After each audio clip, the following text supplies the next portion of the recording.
Uma saudação a você nessa vida. Esse vídeo é sobre a Sociedade Brasileira de Genética, que há algum tempo publicou esse texto na internet e em 2019 publicou esse texto. Eles acham que estão no presente, mas eles estão no passado. Vou dizer por quê. Porque eles acham que o criacionismo religioso é criacionismo científico. Se o criacionismo é científico, ele tem que ter base científica, não pode ser religioso. Que o design inteligente religioso é científico. Se o design inteligente é científico, ele tem que ter base científica. As pessoas não podem confundir catinga de bode com trombada de trem. Eu, no meu livro Filosofia Espacial Avançada, eu explico o assunto.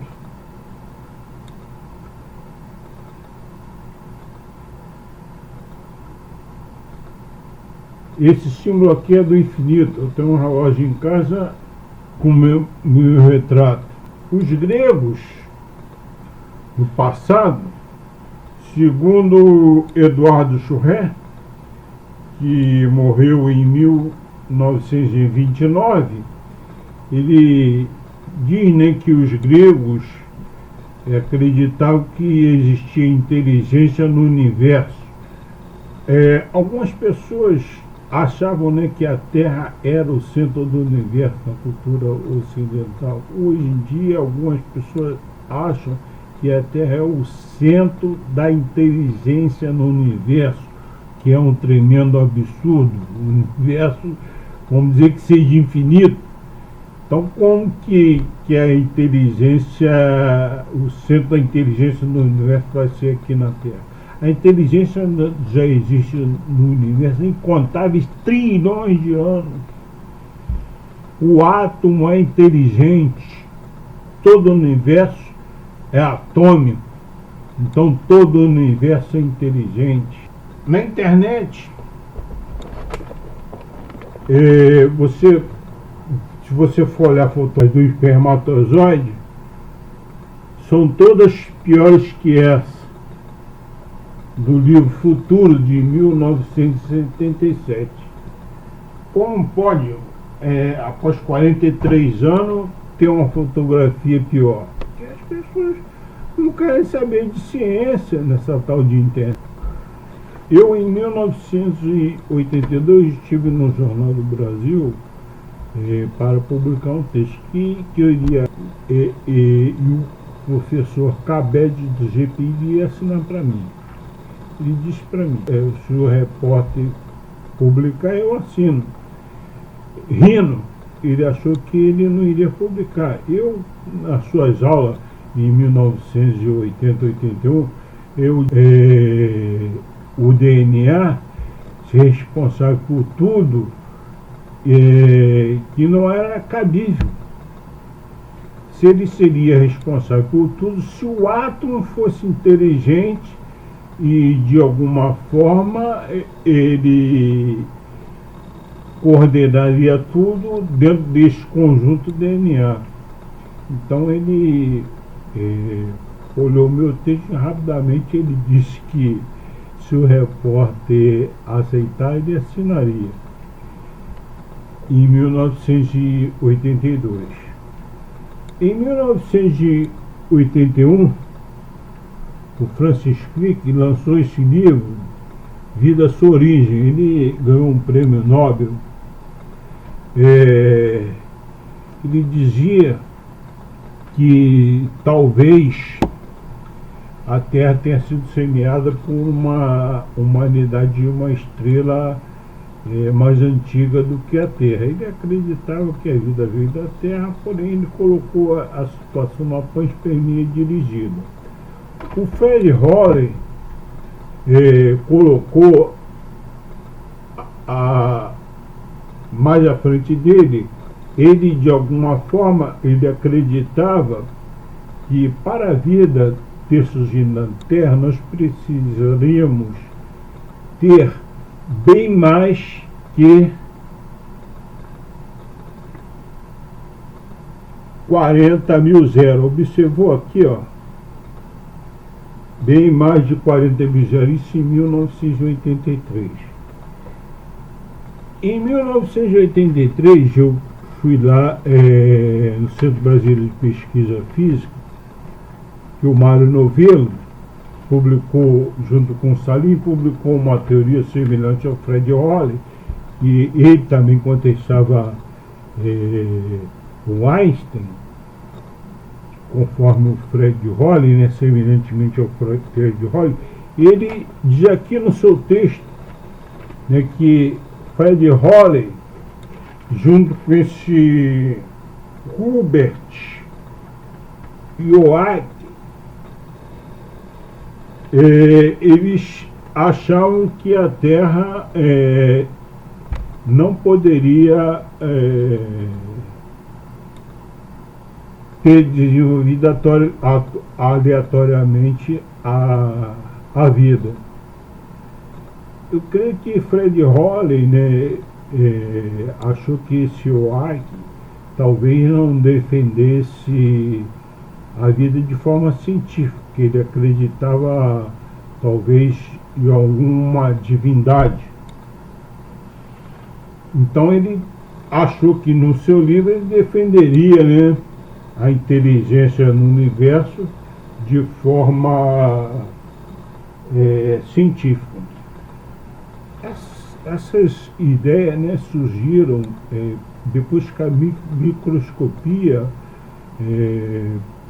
pôde observar que meteoritos carregavam formas que poderiam evoluir para a vida.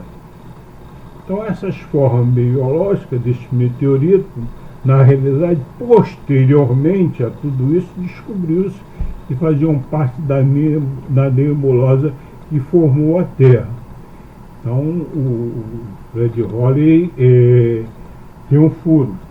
Ele coloca alguns exemplos e proposições não muito corretas, mas um bom observador como eu, né, no caso, pôde observar que ele falava uma coisa certa, que para a vida evoluir aqui na Terra precisaria de muito mais de 40 mil anos. Porém, ele só errou pelo infinito. Tá? Eu sou cientista da área desde 1978, estou fundamentando tudo sobre inteligência na natureza no meu livro,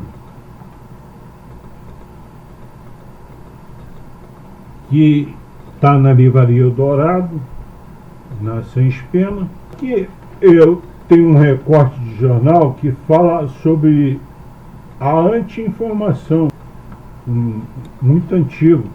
Então ele diz que o poder pratica a anti-informação. O design inteligente de forma religiosa é a anti-informação. O criacionismo científico de forma religiosa é a anti-informação. Então, pela primeira página aqui, a pessoa pode observar, né, um grande observador, que de uma certa forma eu estou detalhando bem o assunto do livro. O cientista da área no mundo sou eu. A pessoa olha a lista das melhores universidades do mundo, lá estão universidades americanas e inglesas, mas isso não é verdade. As melhores universidades do mundo estão nos países que mais exportam tecnologia e ciência no mundo.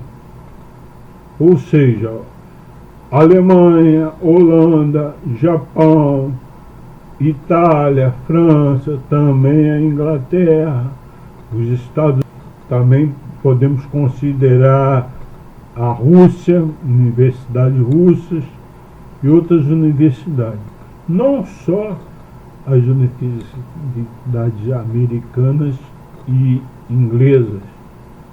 Essa lista que tem na internet é falaciosa. Deveríamos fazer uma lista das pessoas que mais exportam ciência e tecnologia. Se lá a universidade, as melhores universidades estão na Inglaterra, por que eles exportam menos que o Japão? Menos que a França? E proporcionalmente a população menos que a Holanda? Já viu o tamanho da população da Holanda?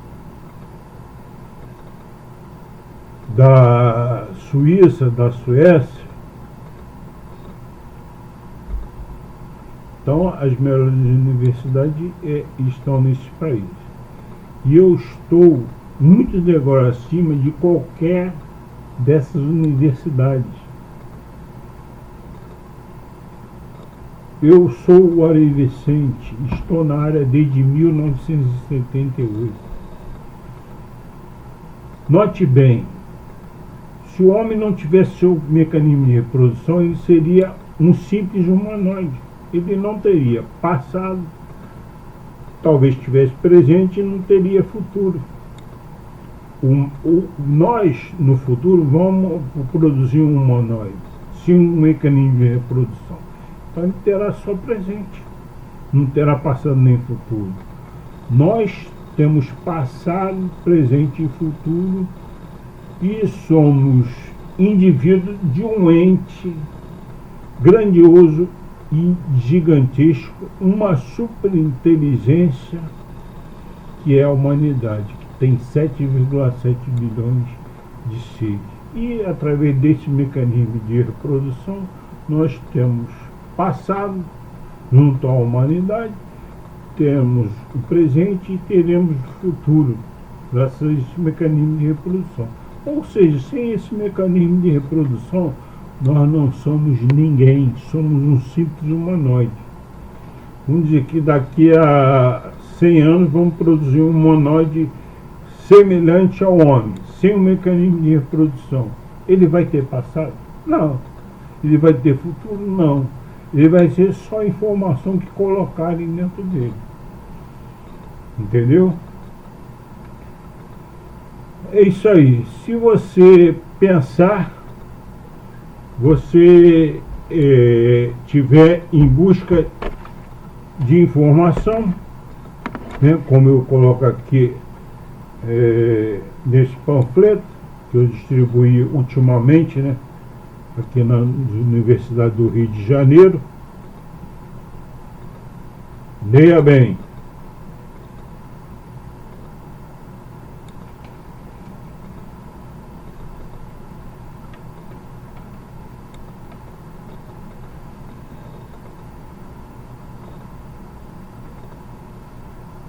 Você vai perceber que eu estou muito degraus acima de qualquer universidade do planeta.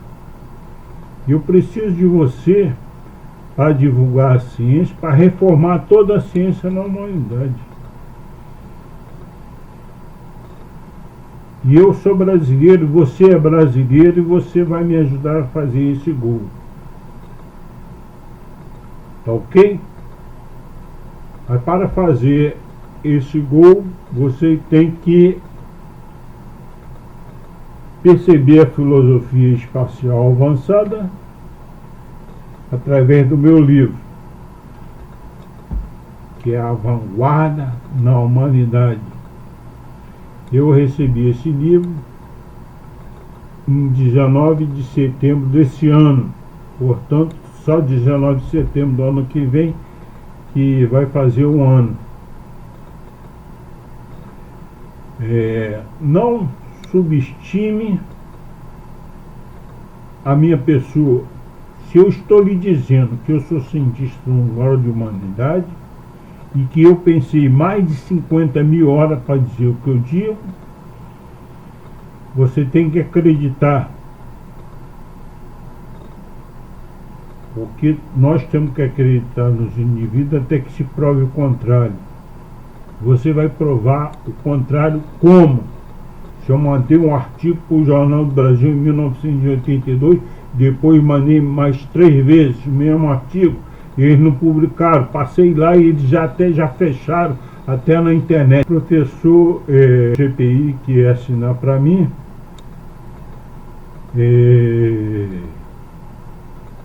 ele ainda não me deu retorno, mas eu posso provar. O Mário Novelo,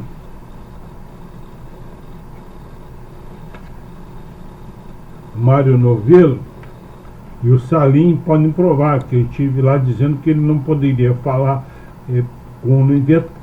sobre o universo sem falar em ciência, porque toda a ciência, toda a natureza, todo o universo é produto da tecnologia.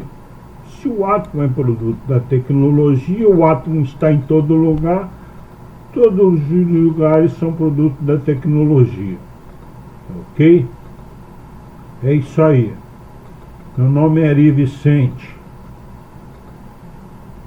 Sou cientista num grau de humanidade.